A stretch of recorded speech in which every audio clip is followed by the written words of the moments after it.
Nasa ating ngayon si Dr. Carmela Oracion. Doktora Oracion, ma'am. Maganda umaga po, Doktora. Good morning po, Doktora. Good morning. Ay, Doktora, si Deo po at saka si Sister L. Ayan. Wala ba? Hello po.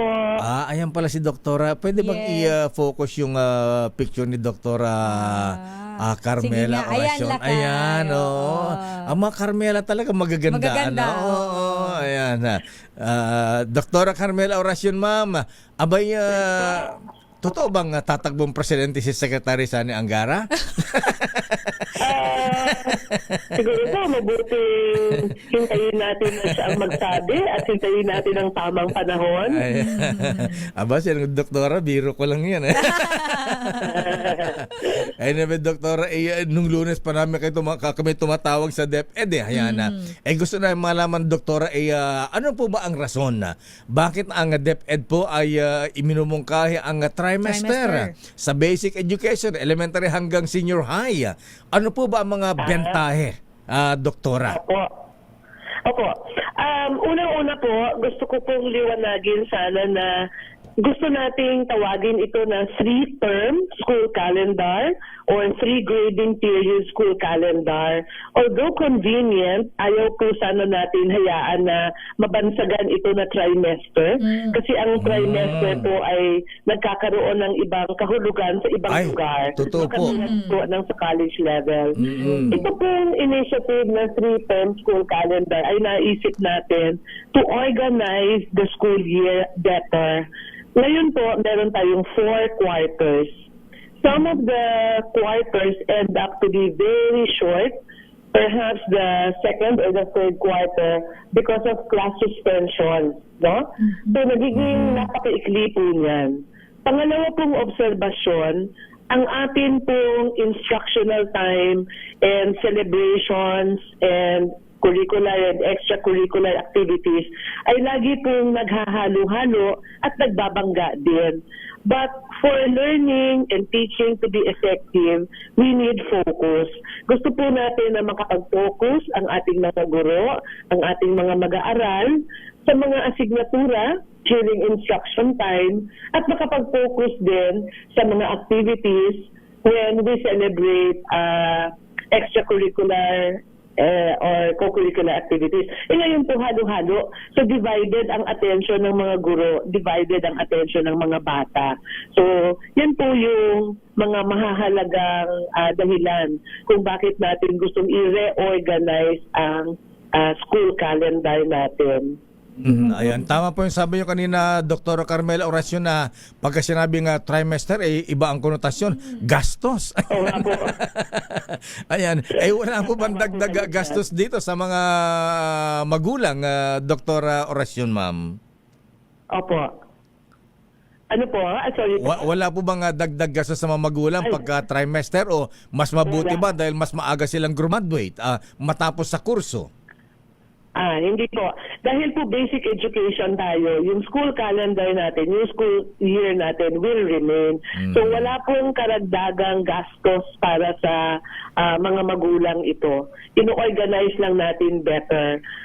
Siguro po, pati ang mga magulang natin ay ma-i-improve din ang kanilang focus, ang supervision sa kanilang mga anak. No? So kung doon sa tinatawag natin instruction time, so, wala rin pong mga gugulo na mga celebrations, no, na makakadagdag sa attention nila. So, yun po. Wala pong dagdag gastos. Doktora Carmela, ma'am, ano po yung nakikita natin na magiging benepisyo po, aside po dun sa mga nabanggit natin kanina, nito sa mga mag-aaral, kumpara po sa kasalukuyan nating school calendar po? Sa ating mga mag-aaral talaga, napakahalaga nung focus in successful educational systems around the world. Talaga pong naiaayos nila, no, ang mga bagay-bagay sa school calendar in such a manner that we don't distract the students. We are in fact able to support, no, the students so that they focus on their learning tasks throughout a given period of time. At the same time, gusto po natin na holistic at well-rounded ang formation. Sinasabi po natin na education is not all about academics, no? Hindi po yun tama. It's not all about academics.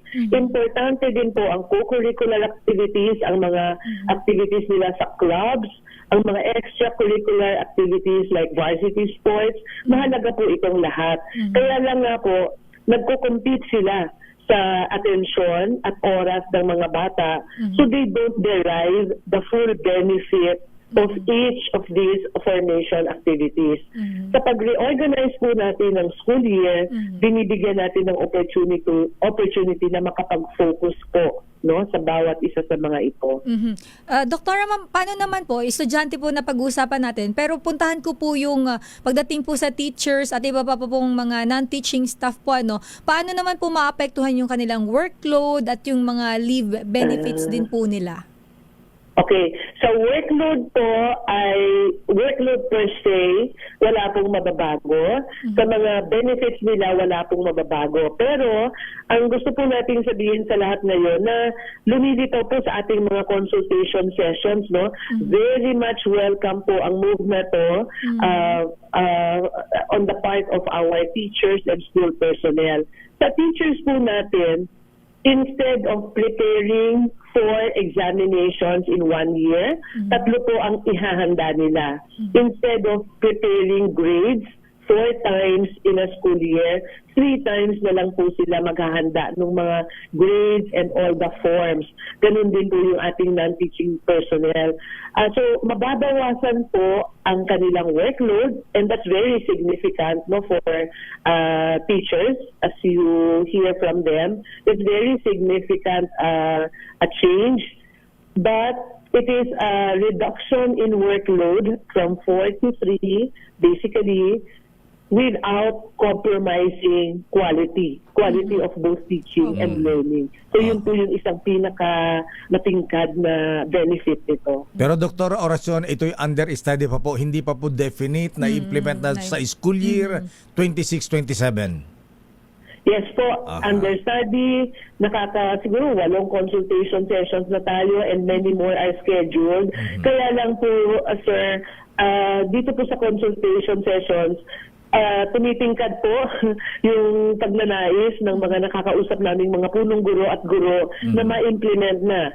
Because as school heads and teachers, they are fully cognizant of the benefits of this, no, for them and for the learners. So, mas dumidirection po doon. But we are still collecting information from them so that the details of the implementation may really be grounded and suited to their needs and contexts po. Okay. Dr. Carmela, maraming salamat po at good morning, ma'am. Thank you po. Good morning po, ma'am. Maraming salamat din po. Mga kaibigan, Dr. Carmela Oracion, ang OIC Undersecretary for Learning Systems Strand. Daming